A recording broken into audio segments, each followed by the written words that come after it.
became a 19-point deficit to take Game 2 against the Mavericks last night, their third largest comeback win in the playoffs over the last 25 years. And Kevon Looney, of all people, stole the show with his first career 20-point game. He held Dallas to 1 for 11 shooting as the primary defender. When looking at the final four teams in these playoffs, the Warriors have the best offensive rating among the group. On defense, the Celtics are first in defensive efficiency. The Heat are the top team in net rating this postseason. There is one other late note on the Warriors. Andrew Wiggins has been listed as questionable for tomorrow night's Game 3 of that series with a sore ankle. Having said that, Michael Wilbon, do you believe, having watched what we've watched, that the Warriors have established themselves as the clear-cut favorites at this point to win the championship? No. You got two teams here that can threaten them, but one team specifically I'm thinking of if the Boston Celtics are whole, I'm talking about health now, if everybody's available, and you have Robert Williams particularly, you need all of them. We just saw their defensive efficiency numbers. There's one way you can deal with the Warriors. You have to have the best defense on the other side, that would be the Eastern Conference, to sort of to move them. So no, I'm not going to say the Warriors are the clear-cut favorite. I know Stephen A is going to do that anyway. I don't want to steal his thunder. But don't tell me the Celtics can't challenge anybody in this league right now, having beaten the defending champions, and that includes Golden State. Absolutely. We can pay homage to the Warriors, but they're not the clear-cut favorite. You got to give credit to the Boston Celtics in particular based on what Wilbon said. You have lockdown defenders on the perimeter, in particular Marcus Smart. You have height and physicality up front with Al Horford, Robert Williams, and a variety with Grant Williams that can give the Golden State Warriors problems. I'll say no. Stephen A. Give me the feel. I agree with Wilbon and Jalen. What happened? I do. You need to. Let me tell you, the Boston Celtics look to me like the best team in these playoffs because their defense is ferocious.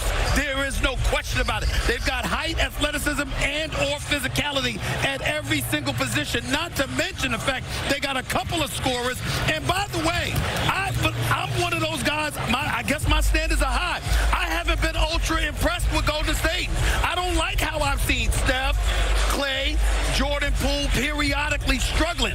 The way that they were flowing up until they went up against Memphis in the latter part of the series, that's not the way they've been playing as of late. I know they're up 2-0 on Dallas, but as far as I'm concerned, the Golden State Warriors team that I have seen since Game 5 of the semifinals against Memphis would not beat the Boston Celtics in the finals. You're right, because the Celtics have more firepower. And I knew Luka would have his way like Jason Tatum would have his way probably, but the difference is the other guys are I have to agree with the fellas. For those of you who've not been with us on ESPN all season, Stephen A has had the Warriors since before the year began. And here they are up 2-0 in the Western Conference Finals. And he's going away from I haven't jumped off yet, though, but don't worry. Jimmy Butler has 7 points in the first 2 games for Miami. Will he get help from one of his friends tonight? We'll find out. We're approaching tip-off as we work our way towards Game 3 of the Eastern Conference Finals on ABC. Now to the Eastern Conference Finals. The Warriors with the easy win in Game 1, but something to keep in mind. Coming off a loss, that man, there is no better scorer in NBA history than Luka. 34-plus points per game. He's ahead of guys like Michael Jordan and Jerry West, but the Warriors, they just don't lose at home. Cue the onslaught by the Mavs first half. Andrew Wiggins was so effective against Doncic in Game 1, but Doncic got the better of him there. It was a 28 score there in favor of the Mavs. Warriors trying the zone. Spencer Dinwiddie swings it out to Doncic. Step back for that triple. Dallas up 16. 2 to play in the quarter. It's closer now. Klay Thompson trying to guard Luka. Doncic goes right by him. He had 18 first quarter points. He had 20, by the way, in all of Game 1. Mavericks led 32-25 after 1. They got even better in the second quarter. They didn't shoot too well from 3 in Game 1. Much better here. Jalen Brunson hitting the 3. Made it an 18-point game. That pass from Doncic, pretty nice. Brunson had 20 in the first half, 4 of 5 from 3. Mavs would lead by as many as 19. Final minute of the first half, now just 11. Doncic from 29 feet. Okay, easy. In the first half of Game 2, Dallas hit 15 threes. In Game 1, all of it, they hit 11. It was a 14-point lead. By the way, that 14-point deficit for those Warriors, their third largest in the postseason under Steve Kerr. What happened in the other two? Warriors won it. And here they come in the third because obviously it's the third. It's what they do. Klay Thompson held scoreless in the first half, ended with 15, slamming it home there. Curry now dishing to Kevon Looney. Did he have himself a game? Makes it just 5 points. Curry is fired up. Final seconds of the third. Warriors down 4. It's Wiggins dumping it off to Looney. Looney had a career high, 21 points. The Warriors outscored the Mavs by 12 in the third. Sort of what they do in the third. It's their trends. We go to the fourth. It's a one-possession game.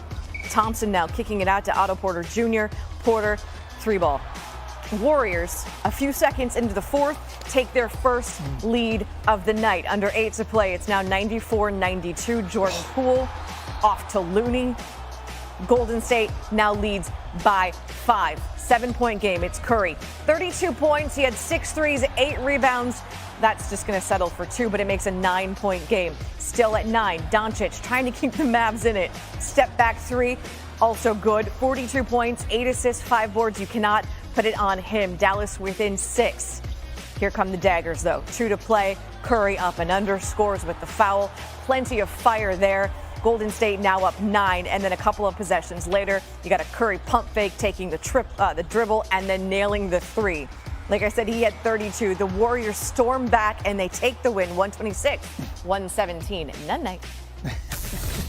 Steph, you guys had your third largest comeback in playoff history in the last 25 years. What was the mindset coming out of that half? You trailed by as many as 19.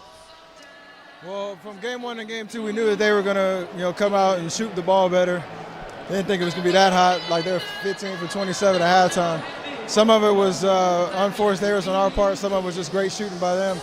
But they couldn't really get separation. We always claw our way back into it, give ourselves life. And at halftime, we knew down 14, if we just make them a little uncomfortable and go on a run, things can change really quickly with momentum. And that's exactly how it played out. And everybody contributed. Kevon Lunajuan, or whatever his nickname is, 20 and 10, like the stage is bright, and he showed up. You have won 25 straight series, you've had a road win in 25 straight series. That is an NBA record in your career. How do you make it 26?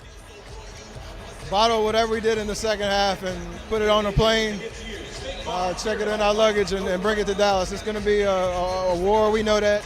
They've obviously been in this situation, down 0-2, and then they came back against Phoenix. So, emotional win for us. But we got to, maintain that momentum going into Dallas and hopefully get off to a better start so we don't have to do anything historic in terms of a comeback. The Warriors pick up a 2-0 lead in this series.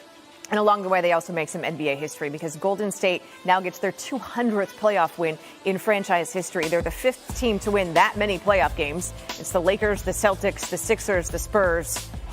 They're all ahead of the Warriors, but the Warriors are right there on that list. And if you're wondering, like I was, where the Bulls are on that list, they're actually at 187 postseason victories. Richard Jefferson had plenty of those in his career. Yeah, he joins us tonight here on SportsCenter. Bottom line, how did Kevon Looney do what he did? Well, he's been so impressive this entire series. His numbers, and this is where the Golden State Warriors are so good. And Kevon Looney is one of those kind of unsung heroes because he's in the right place at the right time. He's so efficient. In the last 2 games, hear me out, he's shot 15 for 19 and had 17 rebounds. This is a guy that would be considered the 8th best player on the Warriors, the 7th best player on a given night. But any given night, he can be one of the most important for this Golden State Warriors team, and it was impressive what he was able to do tonight. I'm so glad you mentioned Game 1, the collective, because he was 5 for 5 for 10 points, but after Luka got shut down, nobody was talking about his performance. He's been outstanding. Everybody in Dallas will be talking about the 0-2 deficit, nothing new. We know they've already been down 0-2 this postseason. All right, so bottom line is, what do they have to do to rally here in the conference finals the way they did in the conference semis with this 0-2 hole? Well, they've got to play better defense. They did a really good job there in the first half. They forced 10 turnovers against the Golden State Warriors. But if the Golden State Warriors are going to shoot 50% from three, you know the volume is going to be there. So the best thing that you can do, in the Golden State Warriors, they will turn over the ball if you put pressure on them. But the Dallas Mavericks got contributions from their main core. They got 31 from Brunson, 42 from Luka, 21 from Bullock. But they were just missing that defense, one of the best, most intense defenses in the NBA. That's where they were struggling, 50% and only forcing 3 turnovers in the second half. That, to me, was really the difference in the game. No doubt, Warriors 14-1 in the Steve Kerr era with a 2-0 series lead. That one loss, a series RJ knows well, 2016 NBA Finals, his Cavs